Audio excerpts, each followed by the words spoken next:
Hello दोस्तों। आज हम लोग BSc agriculture first semester subject livelihood के बारे में हम लोग पढ़ेंगे। इसका फर्स्ट लेक्चर है जिसका टॉपिक है स्टेटस ऑफ एग्रीकल्चर।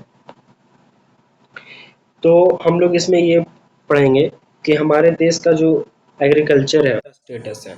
तो सबसे पहले हम लोग अपने इंडिया के बारे में स्टेटस जानेंगे कि इस इंडिया का क्या स्टेटस है एग्रीकल्चर में। तो देखिए यहाँ पर लिखता है कि agriculture is a crucial sector in India. India में एग्रीकल्चर एक कर्सियल सेक्टर है, यानी कि बहुत बड़ा सेक्टर है, providing livelihood to a significant portion of the population. Bharat के एक बहुत बड़े हिस्से को लाइवलीहुड प्रोवाइड करता है। It is a major contribution to the country's GDP, employment and rural development. यहाँ कहता है कि एग्रीकल्चर जो इंडिया का है वो एक बहुत ही मेजर कंट्रीब्यूशन देता है इंडिया के जीडीपी में, इंडिया के रोज़गार बढ़ाने में और रूरल डेवलपमेंट है। रूरल मतलब क्या, जो हमारे ग्रामीण क्षेत्र हैं उसको डेवलपमेंट करने के लिए एग्रीकल्चर बहुत ही ज़्यादा लाभ करता है। फिर लिखता है कि the status of agriculture in India can be examined through various dimension including economics contribution, crop production, challenges and government initiatives. इसमें कहता है कि हम इंडिया के एग्रीकल्चर का स्टेटस को हम लोग तरह तरह की चीज़ों से माप सकते हैं, जिसमें हम लोगों का क्या आता है, इकोनॉमिक्स कंट्रीब्यूशन, यानी कि इंडिया में जो इसका इकोनॉमिक यानी कि पैसों के आदान प्रदान में इसका क्या कंट्रीब्यूशन है इससे जानेंगे। इसका क्या क्रॉप प्रोडक्शन होता है उससे जानेंगे। एग्रीकल्चर के क्षेत्र में क्या क्या चैलेंजेस आते हैं उसको समझेंगे, और गवर्नमेंट के द्वारा दिया हुआ क्या लाभ योजनाएं हैं उसको समझेंगे, तब जाकर एग्रीकल्चर ऑफ इंडिया समझ में आएगा। तो हम लोग एक एक करके समझते हैं कि इसकी क्या क्या इकोनॉमिक इम्पोर्टेंस है। अब यहाँ पर इकोनॉमिक इम्पोर्टेंस आता है। देखिए, जीडीपी कंट्रीब्यूशन की जब बात करते हैं तो agriculture accounts for about 15 to 18% of India's GDP. ये इंडिया के एग्रीकल्चर से जीडीपी में 15 से लेकर के 18% जीडीपी दे देता है इंडिया के जीडीपी में। एम्प्लॉयमेंट कितना देता है आप यहाँ पर देख सकते हैं। एम्प्लॉयमेंट कितना देता है, approximately 58% of Indian population depends on agriculture for their livelihood. क्या कह रहा है कि इंडिया के जो 60%, 58 मतलब अगर 60% के लमसम जो है इंडिया का पॉपुलेशन वो एग्रीकल्चर के ऊपर डिपेंड करता है अपने रहने सहने के चीज़ों में। लाइवलीहुड मतलब उसके रहन सहन चीज़ों पे। एक्सपोर्ट अर्निंग, एक्सपोर्ट अर्निंग कि हम विदेश में कितना बेचते हैं, दूसरे जगहों पर कितना बेचते हैं। तो इंडिया का एग्रीकल्चर से जो विदेश में जाता है उसी को एक्सपोर्ट अर्निंग कहते हैं। Agriculture exports contribute significantly to the country's foreign. हम लोग विदेशों में बेचते हैं अपने एग्रीकल्चर के एक्सपोर्ट को, ठीक है। एक्सचेंज अर्निंग, एक्सचेंज अर्निंग का मतलब होता है कि जब हम एग्रीकल्चर से कोई काम करते हैं, उसके प्रोडक्ट से कोई काम करते हैं तो उससे कितना हमारा मुनाफा होता है उसको एक्सचेंज अर्निंग बोलते हैं। Major export includes rice, spices, cotton and tea. हम जो अधिक मात्रा में एक्सपोर्ट करते हैं, राइस है, मसाले हैं, जूट है, कॉटन है और चाय है। अब इसके बाद हम लोग पढ़ेंगे कि एग्रीकल्चरल प्रोडक्ट, एग्रीकल्चरल के क्या क्या प्रोडक्ट हैं, उसके क्या क्या की हैं। India is one of the largest producer of various agriculture product in the world. पूरे दुनिया में इंडिया का एग्रीकल्चर एक लार्जेस्ट प्रोड्यूसर है एग्रीकल्चर के क्षेत्र में, जो अलग अलग तरह की चीज़ों का सप्लाई करता है। जैसे आप देख सकते हैं सीरियल हो गया, तो सीरियल क्या है, सीरियल में इंडिया क्या क्या सप्लाई करता है और कितने नंबर पर है वो चीज़ें आप देखिए। India is the second largest producer of rice and wheat globally. India जो है पूरी दुनिया में सेकेंड लार्जेस्ट प्रोड्यूसर है जो राइस और व्हीट को पूरी दुनिया में देता है, with production figure reaching approximately 13 lakh ton of rice and 100 lakh ton of wheat annually. यानी कि एक साल में 1300 लाख टन चावल भेज देता है और 100 लाख टन व्हीट भेज देता है, एक साल की बात है। अब पल्सेस की बात करते हैं। पल्सेस में the country is also a leading producer of pulses, contributing around 25% of the world's total population.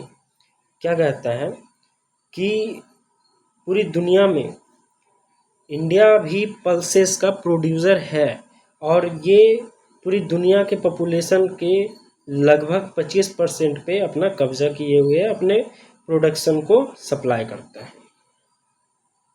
ठीक है, अब हम फ्रूट्स एंड वेजिटेबल के बारे में पढ़ते हैं कि इंडिया फ्रूट्स और वेजिटेबल के मामले में किस क्षेत्र में है और कितना हासिल कर चुका है। India ranks second in the production of fruits and vegetable with significant output of mangoes, bananas and potatoes.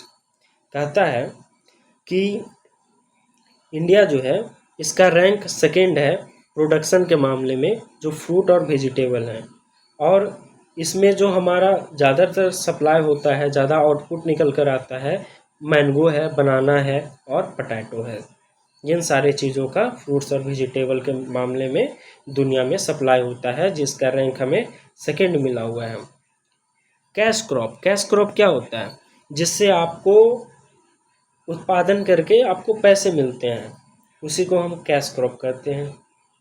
The country is a major producer of cash crop like cotton, sugarcane and T.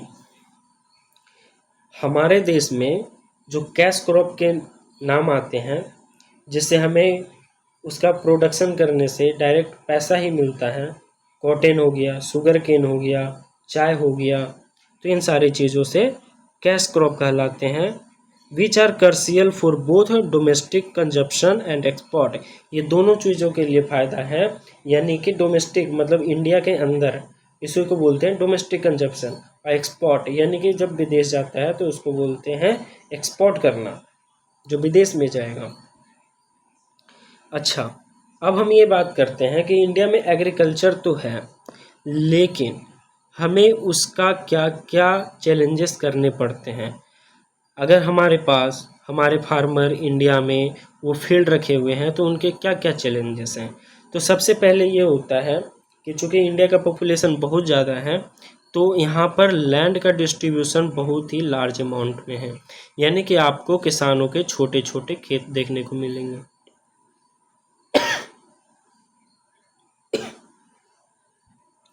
दूसरा चीज़ है उसका weather condition, कहीं कहीं जगह का weather condition ख़राब है। तीसरा चीज़ ये हो सकता है कि उसका सोयल ख़राब हो सकता है, और एक बात कि कहीं पर भी किसानों को मशीनरी का दिक्कत हो सकता है, मशीनरी की दिक्कत हो सकती है, कई जगहों पर पानी की दिक्कत हो सकती है। तो इन चीज़ों के बारे में है, तो हम एक एक करके पढ़ते हैं कि क्या क्या चैलेंजेस हैं। सबसे पहले यहाँ पर चैलेंजेस के बारे में देखेंगे। एक नंबर चैलेंजेस में आता है small and fragmented land holding. वही बात है कि यहाँ पर लोगों को छोटे छोटे ज़मीन रहते हैं, जिससे क्या होता है कि हैवी मशीन चलाने में दिक्कत होती है। दूसरा पॉइंट है climate change and extreme weather event. Climate का चेंज हो जाना वो भी फसल को नुकसान पहुंचाता है, और बहुत ही ज़्यादा वेदर इवेंट का चेंज होना वो भी नुकसान पहुंचाता है। पानी की दिक्कत हो सकती है, यहाँ आपको वाटर स्कार्सिटी दिख सकता है। ग्राउंड वाटर डिप्लेशन, ज़मीन का पानी भी सूखा रह सकता है, तो उससे दिक्कत है, चैलेंजेस हैं। सोयल डिग्रेडेशन, मिट्टी का बह जाना वो भी तो एक दिक्कत है। और डिक्लेनिंग सोयल फर्टिलिटी, सोयल की जो उर्वरकता है, फर्टिलिटी है, वो ख़त्म हो जाएगी, तो आपका फसल भी नहीं होगा। 5वां नंबर आता है challenges in assessing market and getting fair price. लोग अगर अपना प्रोडक्शन कर भी लें, फसल उगा भी लें, वो उसे अपना हार्वेस्टिंग कर लें, और अगर उनको मार्केट का प्राइस सही रेट में नहीं मिले तो फिर उसको दिक्कत ही माना जाएगा, वो चैलेंज ही है। अब इसके बाद करते हैं पोस्ट हार्वेस्ट लॉसेस। यहाँ क्या है कि जब आप कोई फसल लगाते हैं, फील्ड में आपने कोई फसल लगाया, ठीक है, अब आपने इसकी कटाई करी, आपने इसमें थ्रेसर लगाया, मशीन लगाया, तो उन मशीनों में जब आपने डाला या फिर उस समय जब आप उसमें काम कर रहे थे, जब आप उसके बीज को अलग कर रहे थे, सारी चीज़ों को अलग कर रहे थे, अपने जो ग्रेन्स हैं उसको सेपरेट कर रहे थे, तब आपका क्या हुआ कि उसमें कुछ अनाज जो है वो नीचे गिर गया और वो बर्बाद हो गया। तो वो होता है पोस्ट हार्वेस्ट लॉसेस। जब आप उसको निकाल रहे होते हैं तो वो लॉस हो जाता है। उसे यहाँ पर दिया हुआ है कि 15 से 20% वेरियस क्रॉप जो है कि लॉस हो जाते हैं। अब हम ये जानते हैं कि हमारे सरकार द्वारा किसानों को या इंडियन एग्रीकल्चर में क्या क्या सपोर्ट मिलता है, हमारे गवर्नमेंट क्या क्या सप्लाई देती है, क्या क्या सुविधाएं देती है एग्रीकल्चर के क्षेत्र में। तो इन सुविधाओं को देने के लिए हमारे देश में जो राज्य सरकार होती है या गवर्नमेंट ऑफ इंडिया यानी कि सेंट्रल सरकार होती है, वो क्या करती है कि किसानों के लिए अलग अलग योजनाएं निकालती हैं। ये राज्य सरकार भी निकालती है और सेंट्रल गवर्नमेंट भी निकालती है। तो सब उनके उनके नाम हैं। जैसे कि आप पहला नाम यहाँ पर देख सकते हैं, लिखा हुआ है कि प्रधानमंत्री किसान सम्मान निधि, पीएम किसान जिसको आप बोलते हैं। तो इस योजना के अंतर्गत होता क्या है, provides income support for 6,000 per year to a small and marginal farmer. देखिए, किसान की जो फील्ड होती है उसको 3 तरीके से बांटा जाता है। एक तो होता है स्मॉल, एक होता है मार्जिनल और एक होता है लार्ज। तो यहाँ पर क्या होता है कि जो हमारे स्मॉल फार्मर और मार्जिनल फार्मर हैं उनको 6,000 रुपये पर ईयर दिए जाते हैं उनके सपोर्ट में। दूसरा योजना है प्रधानमंत्री फसल बीमा योजना, PMFBY। तो इसमें क्या होता है कि crop insurance scheme to protect farmer against crop failure. मान लीजिए कि आपने क्रॉप लगाया और उसका आपका क्रॉप हुआ ही नहीं, उसमें आपकी फसल आई ही नहीं, तो जब ऐसा आपका क्रॉप फेलियर होगा तो हमारी जो योजना आती है प्रधानमंत्री फसल बीमा योजना, इसमें आपको इंश्योरेंस दिया जाता है ताकि आपका जो फसल बर्बाद हो गया है उससे आपको नुकसान नहीं हो।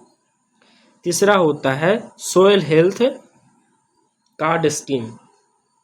सोयल हेल्थ कार्ड स्कीम में क्या होता है कि provides soil health card to farmer to promote balance use of fertiliser. जैसे कि क्या होता है कि हमारी जो मिट्टी है उसके अंदर बहुत सारे मिनरल्स, बहुत सारी चीज़ें पाई जाती हैं। अब क्या होता है कि जब किसानों को इसकी मात्रा नहीं पता होती है तो वो अनबैलेंस तरीके से फर्टिलाइज़र को यूज़ करते हैं फील्ड में। उसे क्या होता है कि मिट्टी बर्बाद हो जाती है, मिट्टी ख़राब हो जाती है। तो हमारी सरकार क्या करती है कि उन मिट्टी की जांच करती है, उस मिट्टी में पता लगाती है कि उसके अंदर क्या क्या चीज़ों की कमी है, सल्फ़र, फास्फोरस, पोटासियम, नाइट्रोजन, है ना। तो ये बहुत सारी चीज़ें हैं, आयरन है। तो मिट्टी में इसी तरह का बहुत सारा चीज़ पाया जाता है। अगर किसी चीज़ की मात्रा कम है तो उस मात्रा को बढ़ाया जाए, और अगर ये चीज़ें हमें पता नहीं होगी तो हम अनबैलेंस तरीके से फर्टिलाइज़र को फील्ड में डालते जाएंगे जिससे कि ख़राब होगा। तो इसके लिए सरकार क्या करती है, सरकार स्कीम चलाती है जो सोयल हेल्थ कार्ड स्कीम के नाम से आती है। इसमें सरकार आपके फील्ड को जो मिट्टी है उसकी जांच करती है, उससे जांच करवाती है और उससे बताती है कि आपके फील्ड में क्या चीज़ की कमी है, उस हिसाब से आपको फर्टिलाइज़र मिल जाएगा। 4 नंबर में पढ़ते हैं मिनिमम सपोर्ट प्राइस MSP।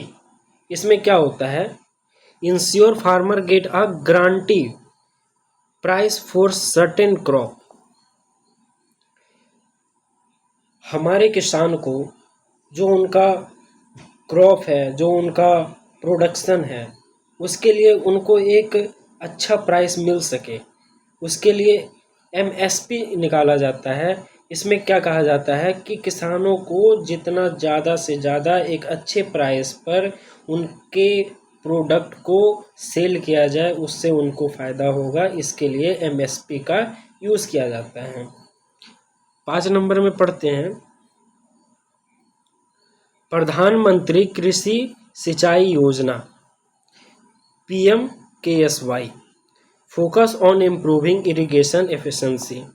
जिस जगह पर पानी का शॉर्टेज है, ग्राउंड वाटर का शॉर्टेज है, या फिर जहाँ पर पानी की मात्रा जिस एरिया में कम है, उस जगह पर गवर्नमेंट क्या करती है, सिंचाई करवाती है, वहाँ पर कैनेल बनवा सकती है ताकि पानी किसानों को मिल सके, वो अपने फील्ड में डाल सकें। तो इसके लिए इरिगेशन का सप्लाई होता है, इरिगेशन किया जाता है, पानी की व्यवस्था की जाती है, इसीलिए इस योजना को तैयार किया गया है। 6 नंबर पर पढ़ते हैं ई नाम। ई नाम का पूरा क्या है, national agriculture market, an online trading platform to create a unified national market for agriculture commodities. आप अपने फसल को, जो किसान हैं वो अपने फसल को एक प्लेटफॉर्म पर, एक ऑनलाइन प्लेटफॉर्म बनाया गया है या वेबसाइट समझ सकते हैं, आजकल ऑनलाइन का ज़माना है तो लोग ऑनलाइन का यूज़ करते हैं। तो इसमें क्या होता है कि आप अपने एक प्राइस को चेक कर सकते हैं कि अभी जो है आपकी सामान की, किसान का जो प्रोडक्शन है उसकी क्या प्राइस चल रही है। तो ये इसको आप ऑनलाइन देख सकते हैं, ऑनलाइन सेल कर सकते हैं। इसीलिए ई नाम का वेबसाइट बना हुआ है और इसको ऑनलाइन यूज कर सकते हैं, और ऑनलाइन करके आप अपने चीज़ों को सेल कर सकते हैं। आप अपने चीज़ों के प्राइस को देख सकते हैं कि इसका क्या प्राइस चल रहा है, इसको कैसे सेल कर सकते हैं। तो ई नाम पे उसको किया जाता है। 7 नंबर पर पढ़ते हैं Kisan credit card KCC provide short term credit to farmer for purchasing agriculture input. इसके अंदर क्या होता है कि शॉर्ट टर्म के लिए एक लोन दिया जाता है किसानों को, जिससे लेकर के किसान अपने एग्रीकल्चर इनपुट, यानी कि अगर जो उनको सामान चाहिए खेती करने के लिए, वो चीज़ों को वो खरीद सकते हैं। तो हम अब इसके बाद आगे बढ़ते हैं टेक्नोलॉजिकल एडवांसमेंट। टेक्नोलॉजी का हम लोग एग्रीकल्चर के क्षेत्र में क्या क्या यूज कर सकते हैं और उसका क्या फ़ायदा है, इस तरीके से हम लोग देखते हैं। तो सबसे पहले आता है डिजिटल एग्रीकल्चर। इसमें हम लोग क्या कर सकते हैं, use of mobile apps. Mobile app बहुत सारे बनते हैं जो एग्रीकल्चर के क्षेत्र में फ़ायदा पहुंचाते हैं, इंफॉर्मेशन देते हैं। आजकल मोबाइल ऐप पे भी, मोबाइल में भी बहुत सारे एग्रीकल्चर के लिए ऐप आते हैं, तो आप उससे देख करके अपने फील्ड में जो भी आपके फसल हैं उसमें कोई बीमारी लगा है, कोई फर्टिलाइज़र डालना है, या फिर एग्रीकल्चर के से रिलेटेड चीज़ों को आप जान सकते हैं। तो ये होता है मोबाइल ऐप। ड्रोन का यूज़ करते हैं आजकल के किसान जो हैं। एंड प्रिसीजन फार्मिंग का भी आजकल जो है वो चल रहा है। और रियल टाइम इंफॉर्मेशन, हमें डिजिटल एग्रीकल्चर से कोई भी चीज़ में अगर हमें फर्टिलाइज़र डालना है या फिर पानी का सप्लाई करना है या फिर उसका सही टाइम क्या है, सोइंग का, बोइंग का, तो बहुत सारी चीज़ें हैं तो ये एक सही टाइम पर होना चाहिए। ऐसा नहीं कि कोई भी पानी आपने बहुत जल्दी सप्लाई कर दिया या फर्टिलाइज़र बहुत जल्दी आपने डाल दिया तो वो सारी चीज़ें आपको दिक्कत देगी। तो हमें इसका रियल टाइम इन्फॉर्मेशन होना चाहिए कि कब हमें क्या चीज़ें करनी है। ठीक है, तो ये हो गया हमारा रियल टाइम इन्फॉर्मेशन जो डिजिटल एग्रीकल्चर से आएगा। दूसरा होता है biotechnology, development of high yielding paste resistance crop varieties. Biotechnology का यूज़ किया जा सकता है, जिससे क्या होगा कि हम जो प्रोडक्ट ले रहे हैं, फील्ड से जो ले रहे हैं, उसकी क्या हो, हाई यील्ड हो। हाई यील्ड मतलब ज़्यादा उर्वरक में हो, ज़्यादा हमें प्रोडक्शन दे। अगर हम कोई चीज़ लगा रहे हैं तो उसमें अगर कोई चावल ही लगा रहे हैं तो उसमें दाने बहुत सारे हैं, गेहूं लगा रहे हैं तो गेहूं के दाने बहुत सारे रहे, तो इसको बोलते हैं हाई यील्ड, जिसमें हमें कम समय में या कम फील्ड में अगर हम कोई चीज़ क्रॉप लगाते हैं तो उसकी जो प्रोडक्शन है वो बहुत ज़्यादा मात्रा में है, उसको बोलते हैं high yield paste resistance crop varieties. अब हमें ऐसे क्रॉप चाहिए जिसके अंदर बीमारी कम लगती हो, जिसके अंदर पेस्ट कम लगता हो, वो सारी चीज़ों से हटे रहे, तो वैसे हमें वैरायटीज़ मिलती है। जैसे आप चावल में ही देखोगे तो सोनालिका हो गया, ठीक है, बासमती राइस हो जाती है, तो बहुत सारे ऐसे राइस हैं, बहुत सारे वैरायटीज़ हैं जिसमें आपको पेस्ट रेसिस्टेंस क्रॉप लगाने होते हैं। तीसरे नंबर पर पढ़ते हैं सस्टेनेबल प्रैक्टिस। सस्टेनेबल प्रैक्टिस में हम लोग क्या करते हैं, promotion of organic farming, conservation agriculture and integrated pest management. आजकल के लोग क्या कर रहे हैं कि ज़्यादा यील्ड लेने के चक्कर में, ज़्यादा प्रॉफिट लेने के चक्कर में फील्ड में केमिकल फर्टिलाइज़र को ज़्यादा यूज़ कर रहे हैं। तो इससे क्या होता है कि फील्ड या फिर हमारे इन्वायरमेंट का, हमारे नेचर का, हमारे मिट्टी का, ये सारी चीज़ों को नुकसान पहुंचता है। तो हम किस ओर ज़्यादा बढ़ेंगे, नेचुरल फार्मिंग की तरफ, ऑर्गेनिक फार्मिंग जिसको आप कह सकते हैं, तो उसको कहेंगे। हम लोग अपने एग्रीकल्चर को बचाएंगे। दूसरा चीज़ कि इंटीग्रेटेड पेस्ट मैनेजमेंट, हम लोग पेस्ट मैनेजमेंट करने के लिए ऐसी कौन सी दवाई का यूज़ करेंगे जिसके हमारे मिट्टी को नुकसान ना पहुँचे, हमारे पौधों को नुकसान ना पहुँचे, तो वैसे सारी चीज़ें हैं। अब हम लोग एक और चीज़ के बारे में पढ़ते हैं, status of agriculture in different state. हमने एग्रीकल्चर के बारे में बहुत अच्छे तरीके से जाना कि एग्रीकल्चर में क्या है, इसका इकोनॉमिक क्षेत्र में ये क्या प्रॉफिट देता है, जब आपको एम्प्लॉयमेंट कितना देता है, इंडिया का क्या रैंक है, ये विदेशों में क्या क्या चीज़ों का एक्सपोर्ट करता है, कितनी रैंक है इसकी। हमने इन सारी चीज़ों के बारे में पढ़ा। अब हम इसके बाद status of agriculture in different state. हमारे देश के अंदर बहुत सारे स्टेट हैं, गुजरात है, बंगाल है, बिहार है, केरला है, ठीक है, उत्तर प्रदेश है, तो इतने सारे स्टेट हैं। तो इन सारे स्टेट में अलग अलग क्रॉप प्रोडक्शन होता है, किसी के अंदर चावल की है, किसी के अंदर स्पाइसेस हैं, किसी के व्हीट बहुत ज़्यादा हैं, तो अलग अलग प्रोडक्शन किया जाता है। तो हम ये जानेंगे कि हमारे देश के अंदर जो भी स्टेट हैं उसकी क्या खासियत है और वो क्या चीज़ का प्रोडक्शन करता है और उसकी क्या वैल्यू है और वो किस चीज़ में आगे है। तो हम अपने देश के राज्यों के बारे में जानेंगे कि कौन सी फसल वो उगाते हैं। तो अब हम लोग सबसे पहले पढ़ते हैं पंजाब के बारे में। पंजाब क्या करता है हमारे लिए, तो इसको क्या बोलते हैं, ग्रेनरी ऑफ इंडिया। अगर आपको एग्ज़ाम में आ जाएगा पंजाब के बारे में लिखने के लिए तो आप ये लिखेंगे कि पंजाब को ग्रेनरी ऑफ इंडिया कहा जाता है। पंजाब के अंदर सबसे ज़्यादा जो चीज़ होती है वो व्हीट एंड राइस है। फिर वो क्या करता है, हाई क्रॉपिंग इंटेंसिटी है 190%, ठीक है, nearly 99% of the cultivable area is under irrigation. Punjab के अंदर 99% ऐसे एरिया हैं जिसके अंदर आपको इरिगेशन या फिर आप कह सकते हैं कि खेती की जाती है। दूसरा चीज़ है कि इसके चैलेंजेस क्या हैं। पंजाब में इतने सारी चीज़ें हैं तो उसके चैलेंजेस भी कुछ होंगे। तो उसका क्या चैलेंजेस हैं? ग्राउंड वाटर डिप्लेशन, पानी की कमी होना, और सोयल डिग्रेशन। अगर बाढ़ आता है, पानी आता है, तो आप लोगों ने देखा होगा कि सोयल बह जाता है।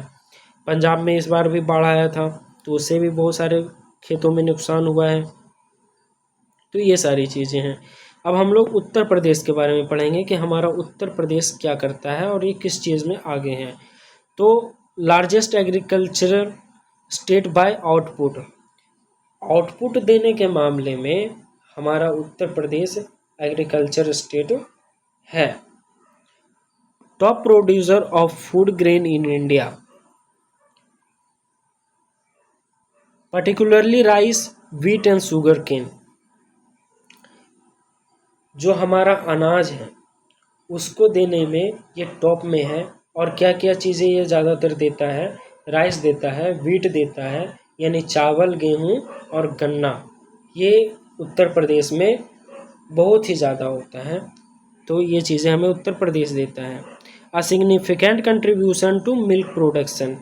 आप लोगों ने मुर्रा बफेलो का नाम सुना होगा, जो इन पूरे वर्ल्ड में भैंस जो है वो मुर्रा बफेलो है, और ये उत्तर प्रदेश में पाया जाता है और ये मिल्क प्रोडक्शन में भी आगे हैं।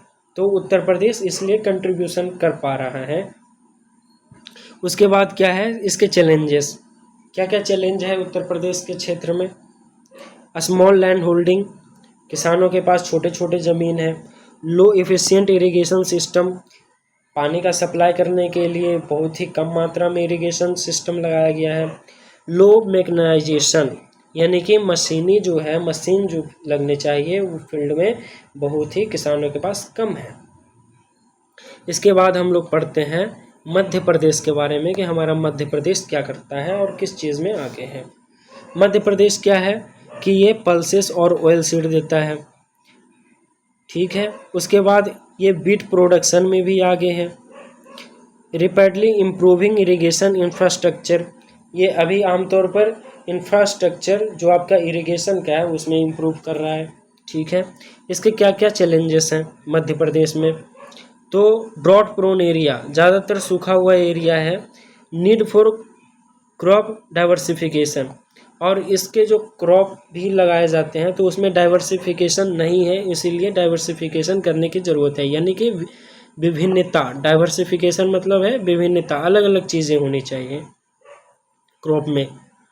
गुजरात के अंदर क्या क्या चीज़ें हैं? गुजरात जो है वो leading producer of cotton and groundnut, यानी कि कपास, कॉटन मतलब कपास जो कॉटन का कपड़ा बनता है, और ग्राउंडनट यानी कि आपका बादाम। इन सारी चीज़ों में गुजरात आगे हैं। दूसरा, high agriculture growth rate in recent year, आजकल के जो साल चल रहे हैं उसमें इसने एग्रीकल्चर के क्षेत्र में हाई ग्रोथ रेट लिया है, तो वो भी अच्छी बात है। Successful implementation of micro irrigation, micro irrigation के मामले में इसने सफलतापूर्वक हासिल किया है। इसके चैलेंजेस क्या हैं? वाटर स्कार्सिटीज इन सम रीजन्स, पानी की समस्या है पर कुछ क्षेत्रों में है। अब हमारा वेस्ट बंगाल आता है। वेस्ट बंगाल में क्या है? Largest producer of rice and jute, चावल और जूट ये वेस्ट बंगाल में ज़्यादा होता है। हाई क्रॉपिंग इंटेंसिटी 185% है आपका। फिश प्रोडक्शन लीडर, मछली के मामले में, मछली पालन के मामले में हमारा वेस्ट बंगाल बहुत ही ज़्यादा आगे है। इसके चैलेंजेस क्या हैं? बाढ़ बहुत जल्दी आ जाता है, किसानों के पास छोटे छोटे ज़मीन है। महाराष्ट्र में क्या है? कॉटन, ज्वार, बाजरा इन चीज़ों में आगे है। लार्जेस्ट प्रोड्यूसर ऑफ फ्रूट्स, कौन कौन से फ्रूट्स में आगे हैं? ग्रेप्स, पोमीग्रेनेट यानी कि अंगूर और अनार। सिग्निफिकेंट शुगर इंडस्ट्रीज, कुछ कुछ जगहों पर शुगर के इंडस्ट्री भी लगाए गए हैं। इसके क्या क्या चैलेंजेस हैं। बहुत ज़्यादा सूखे एरिया हैं और किसान डिस्ट्रेस होते रहते हैं। कर्नाटका में क्या क्या चीज़ों का बहुत ज़्यादा उत्पादन होता है, तो कॉफ़ी है, सिल्क है, मिलेट है। हॉर्टिकल्चर का बहुत ज़्यादा चलन है कर्नाटका में, यानी कि जो आपका फल है वो सारी चीज़ें बहुत ज़्यादा चलती है। ठीक है, हॉर्टिकल्चर से रिलेटेड है फल सब्जियाँ।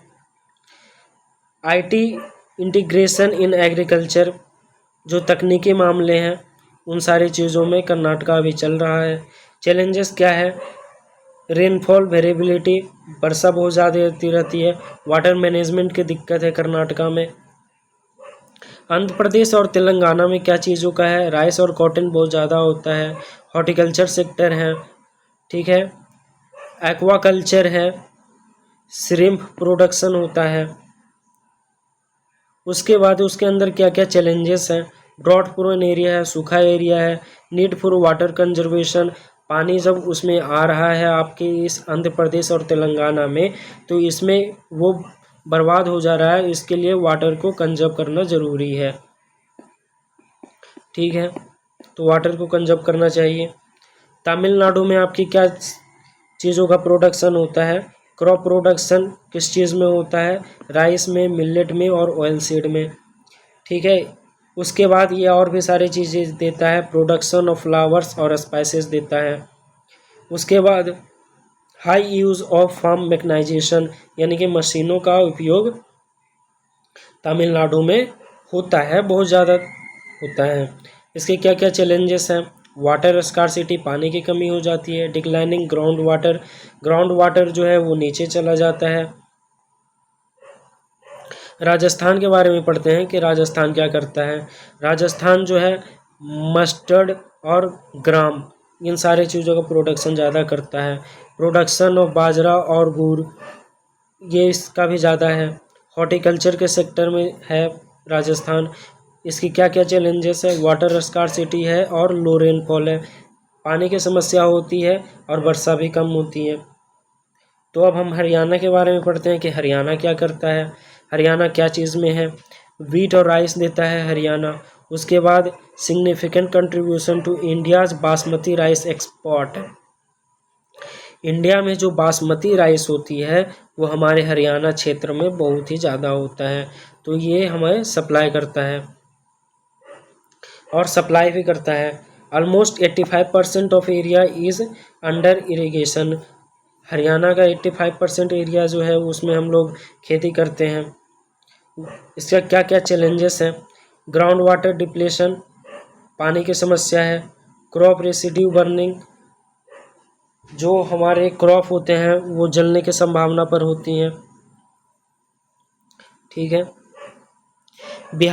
बिहार के अंदर क्या क्या चीज़ों का प्रोडक्शन होता है, लीची और मखाना बिहार के अंदर ज़्यादा होता है। इसके बाद हाई पोटेंशियल फॉर मेज, यानी मक्का के लिए और बनाना कल्टीवेशन के लिए भी माना जाता है बिहार को। क्या क्या उसके चैलेंजेस हैं, बाढ़ बहुत ज़्यादा आती है। लो मैकेनाइजेशन, मशीनों का बहुत कम ही यूज़ हो रहा है। छत्तीसगढ़ को क्या कहा जाता है, छत्तीसगढ़ को rice bowl of central India. ठीक है, यानी कि राइस के क्षेत्र में छत्तीसगढ़ आगे हैं। Developing horticulture and medicinal plant sector, horticulture के क्षेत्र में यानी कि फल और सब्जी इन सारे चीज़ों में है। और मेडिसिनल प्लांट भी बहुत ज़्यादा छत्तीसगढ़ में पाए जाते हैं। इसके क्या चैलेंजेस हैं, रेनफेड एग्रीकल्चर, लो इरिगेशन कवरेज,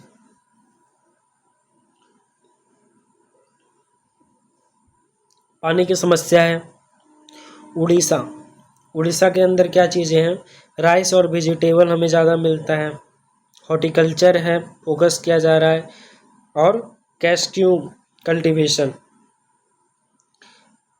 पर भी कल्टीवेशन किया जा रहा है उड़ीसा के अंदर। चैलेंजेस क्या है, साइक्लोन प्रोन, जो सुनामी वगैरह है ये सारी चीज़ें आ जाती हैं क्योंकि समुंदर एरिया है। नीड फॉर बेटर इरिगेशन, पानी की भी समस्या है कई कई जगहों पर। अब हम बात करते हैं हिमाचल प्रदेश के बारे में। हिमाचल प्रदेश क्या करता है, एप्पल का प्रोडक्शन करता है, ऑर्गेनिक फार्मिंग के ऊपर फोकस कर रहा है, हिली टेरेन है तो वो भी समस्या करता है, हिली एरिया पर आप क्रॉप प्रोडक्शन करने में आपको दिक्कत होती है। स्मॉल लैंड होल्डिंग भी है, किसानों के पास छोटे छोटे ज़मीन है। हमारा केरला क्या करता है, स्पाइसेस का प्रोडक्शन करता है, कार्डमोम हो गया, इन सारी चीज़ों का, पीपर हो गया, ये सब स्पाइसेस के नाम हैं। और उसके बाद रबर करता है, कोकोनट कल्टीवेशन करता है, ऑर्गेनिक फार्मिंग करता है, लैंड फ्रेगमेंटेशन चैलेंजेस में आते हैं, और लेबर के शॉर्टेज हैं, ये सब चैलेंजेस हैं। अब हम Assam and other north eastern state के बारे में बात करते हैं। तो हमारे असम और नॉर्थ ईस्टर्न स्टेट के बारे में हमारे क्या क्या दिक्कत है। टी प्रोडक्शन होता है उस रीजन में, हॉर्टिकल्चर क्रॉप लगाए जाते हैं, ऑर्गेनिक फार्मिंग के ऊपर फोकस किया जा रहा है। इसके क्या चैलेंजेस हैं, सोयल इरोजन हो जाता है, मिट्टी बह जाती है, लिमिटेड मार्केट एसेस, मार्केट का ज़्यादा वहाँ पर नहीं है। अब इसके बाद हम पढ़ते हैं एक और टॉपिक, क्या है वो हमारा, the income of farmers and rural people in India. हमारे देश के जो ग्रामीण क्षेत्र के लोग हैं और इनकम जो किसानों की है वो किस तरह से मिलती है और उसकी क्या चीज़ें हैं, इसके बारे में हम लोग जानेंगे। तो हम लोग देखते हैं, the income of farmer and rural people in India is a crucial aspect of the countries socio economic landscape, deposit significant contribution to the national economy. Rural incomes often lag behind urban incomes. इसमें कहा गया है कि India का जो rural और farmer हैं, rural people और फार्मर हैं, इनके जो इनकम है एक्सपेक्ट करना हमारे देश के सोसाइटी से या हमारे देश के अंदर, ये थोड़ा सा अलग कॉन्सेप्ट बन जाता है, जहाँ पर हमारा नेशनल इकोनॉमी और जो है इनकम, रूरल इनकम है often lag behind urban incomes. वो हमारे जो शहर में जो इनकम होता है, जो शहर में लोग कमाते हैं, उससे बहुत ही ज़्यादा हमारे ग्रामीण क्षेत्र या ग्रामीण क्षेत्र के जो किसान हैं उनको बहुत ही कम फायदा होता है। आप इतना समझ सकते हैं। अब हम बात करते हैं कि सोर्स ऑफ इनकम क्या क्या है। एग्रीकल्चरल इनकम पहला आता है, क्रॉप प्रोडक्शन। एग्रीकल्चरल इनकम में क्या आएगा, क्रॉप प्रोडक्शन आएगा। क्रॉप प्रोडक्शन से क्या होता है कि the primary source of income for most rural house hold. जो ग्रामीण क्षेत्र में रहने वाले लोग हैं उनका जो इनकम है क्रॉप प्रोडक्शन से ही आता है, इसलिए ये प्राइमरी सोर्स माना जाता है। It includes the sale of various crop like rice, wheat, pulses and cash crop. तो ग्रामीण क्षेत्र के लोग मुनाफा कमाने के लिए, पैसा कमाने के लिए क्या करते हैं, वो अलग अलग क्रॉप्स को बेचते हैं। राइस हो गया, व्हीट हो गया, चावल, गेहूँ, दाल, दलहन जिसको बोलते हैं, और कैश क्रॉप वो जो शुगर केन हो गया, जिससे आपको डायरेक्ट बेनिफिट मिलता है, पैसे मिलते हैं, वो कैश क्रॉप हो जाता है। वो सारी चीज़ें। हॉर्टिकल्चर यानी कि फल फूल जो है, इनकम फ्रॉम फ्रूट्स, फल से आ जाते हैं, वेजिटेबल से आ जाते हैं, और फ्लोरिकल्चर यानी कि फूल को बेचने से भी आ जाते हैं। लाइव स्टॉक, जहाँ पर रहते हैं लोग, लाइव स्टॉक यानी कि जो पशुपालन चीज़ें हैं, ये सारी चीज़ें लाइव स्टॉक में आती है। तो लाइव स्टॉक में क्या क्या चीज़ें होती है कि डेयरी फार्मिंग आती है, पोल्ट्री आती है, other livestock contribute significant to the rural economy. जो हमारा लाइव स्टॉक है, जो पोल्ट्री है, डेयरी फार्मिंग है, दूध की जो फार्मिंग होती है उसी को डेयरी फार्मिंग कहते हैं, या फिर और भी अदर चीज़ें हैं लाइव स्टॉक में, ठीक है। तो उन सारी चीज़ों से भी हमारे रूरल यानी कि ग्रामीण क्षेत्र में जो लोग रहते हैं उनको मुनाफा मिलता है इन चीज़ों से। फिशरीज एंड एक्वाकल्चर, जो हमारा मछली पालन है, तो उन सारी चीज़ों से भी हमें फ़ायदा मिलता है। जहाँ पर जो नदी किनारे लोग रहते हैं, कोस्टल किनारे लोग रहते हैं, उन सारी चीज़ों में बहुत ही ज़्यादा इम्पोर्टेंट है ना। एक्वाकल्चर मतलब होता है जो आप पानी में चीज़ों को उत्पादन करते हैं, उन सारी चीज़ों से। उसके बाद हमारा आता है non agricultural income. Non agricultural income क्या है कि जो एग्रीकल्चर से रिलेटेड नहीं है, आप कहीं और से इनकम लेते हैं, उसको बोलते हैं नॉन एग्रीकल्चरल इनकम। तो सबसे पहला क्या आता है कि वेज लेबर, यानी कि आप जो मजदूर रखते हैं उनको तो आप देते हैं, तो जो मजदूर होते हैं वो कहाँ से इनकम लेते हैं, वो कंस्ट्रक्शन से लेते हैं। जब कंस्ट्रक्शन होता है तो वहाँ पर उनको रोज़गार मिल गया तो उससे पैसा वो कमा लेंगे। फैक्ट्रीज़ में जाते हैं तो फैक्ट्रीज से पैसा आ जाता है, या फिर और कोई सेक्टर हो तो उससे पैसा कमा लेते हैं। उसके बाद होता है स्मॉल इंटरप्राइजेस। आपको स्मॉल इंटरप्राइजेस में क्या क्या देखने को मिलता है, इनकम फ्रॉम रूरल इंडस्ट्रीज़। जो रूरल इंडस्ट्रीज़ हैं, जहाँ पर ग्रामीण क्षेत्र में अगर छोटे छोटे कोई इंडस्ट्री लगा हुआ है तो वहाँ से पैसे कमा लिए। हैंडीक्राफ्ट, आप कोई हाथ से चीज़ों को बनाया हुआ है तो आपने उससे कमा लिया। स्मॉल बिजनेसेस, कोई छोटा मोटा बिजनेस करके कमा लिया, तो ये आपके स्मॉल इंटरप्राइजेस हैं, आपको वहाँ से पैसा मिलता है। दूसरी गवर्नमेंट स्कीम आती है। गवर्नमेंट स्कीम में आपको एक सबसे आपने प्रचलित नाम सुना होगा, जिसमें आपको मनरेगा का नाम सुनाई देता है। मनरेगा का फुल फॉर्म होता है Mahatma Gandhi national rural employment guarantee act, जिसको आप लोग शॉर्ट में मनरेगा कहते हैं। इसमें क्या होता है, which provide granted employment for 100 days in a year, यानी कि पूरे साल में 100 दिन की आपको काम करने का गारंटी मिलता है, जिससे आप पैसे कमा सकते हो। चलिए अब हम लोग बात करते हैं इनकम लेवल की, कि इनकम लेवल क्या है। उसके बाद एवरेज इनकम। एवरेज इनकम में क्या होता है कि the average monthly income for of an agricultural household in India is estimated to be around 10,218। इसको कौन जारी करता है, तो नेशनल स्टैटिकल ऑफिस NSO, जो 2018-19 में जारी किया है। इसके अंदर क्या बताया है ये कि जो एवरेज मंथली इनकम है हमारे एग्रीकल्चर से, जो लोगों को घर चलाने के लिए इंडिया के अंदर वो हाउस होल्ड करते हैं, उसमें 10,218 रुपये आते हैं। इनकम डिस्पैट्री। इनकम डिस्पैट्री क्या होता है कि significant variation exist across state with Punjab, Haryana and Kerala having higher average income compare to state like Bihar, Jharkhand and Orissa. इसमें बताया गया है कि हमारे देश के अंदर बहुत सारे राज्य हैं। कुछ राज्य तो ऐसे हैं जैसे पंजाब, हरियाणा, केरला, इनकी जो एवरेज इनकम है वो बहुत ही ज़्यादा है। दूसरे स्टेट यानी बिहार, झारखंड, उड़ीसा ऐसे स्टेट हैं जिनकी एवरेज इनकम भी कम है एग्रीकल्चर के क्षेत्र में, तो इसी को इनकम डिस्पैट्री कहा गया है। अब हम इसके बारे में पढ़ते हैं कि किसका कितना सारा इनकम है। तो मंथली एवरेज इनकम जो पंजाब की आती है 26,701 रुपया आती है, ये सब आपको याद रख सकते हैं।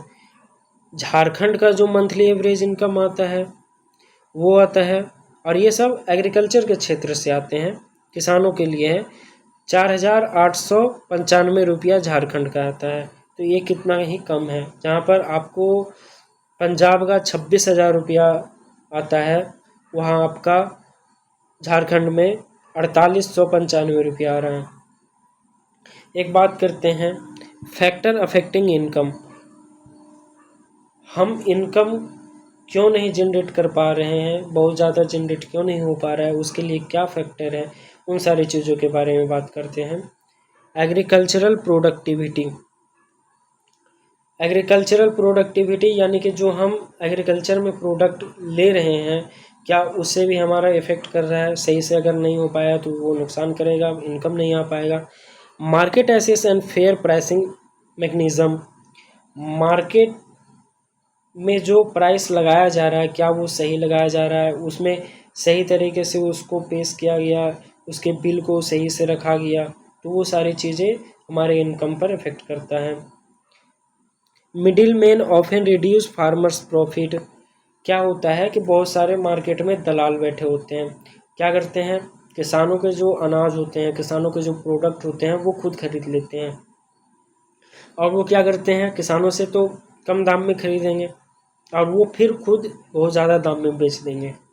तो उससे क्या होता है कि किसानों का जो प्रॉफिट है उससे उनको कम मिलता है।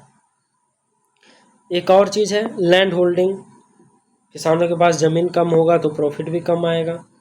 एक और चीज़ है क्लाइमेट का इफेक्ट कर सकता है, वेदर का इफेक्ट कर सकता है, मौसम भी नुकसान पहुंचाता है हमारे इनकम को एग्रीकल्चर के क्षेत्र में।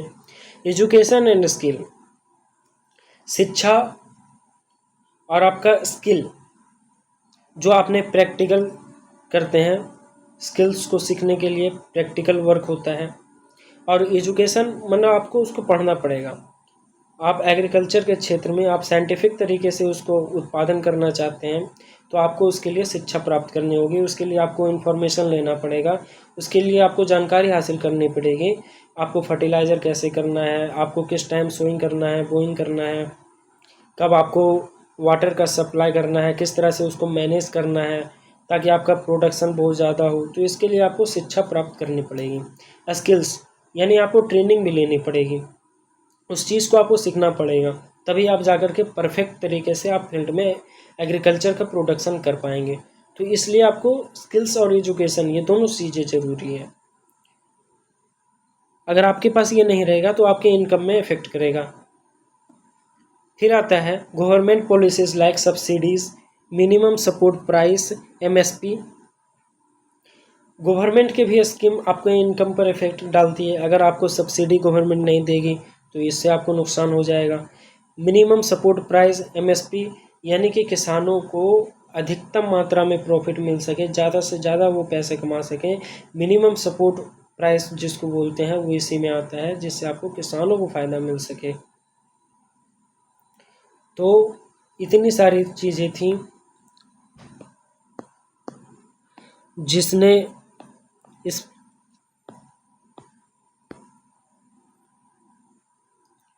इस सारे टॉपिक को आपने अगर अच्छे तरीके से देख लिया है तो आप एक बार इसको पूरा पढ़ सकते हैं। इसके जो PDF हैं वो आपके डिस्क्रिप्शन लिंक में भी मिल जाएंगे, और या फिर आप हमें इंस्टाग्राम या फेसबुक किसी चीज़ पर भी आप मैसेज कर सकते हैं, यूट्यूब में कमेंट कर सकते हैं, तो हम आपको इसका PDF प्रोवाइड कर देंगे। तब तक के लिए अगले लेक्चर के जो वीडियोज़ हैं उसके लिए आप देख सकते हैं। So thank you everyone.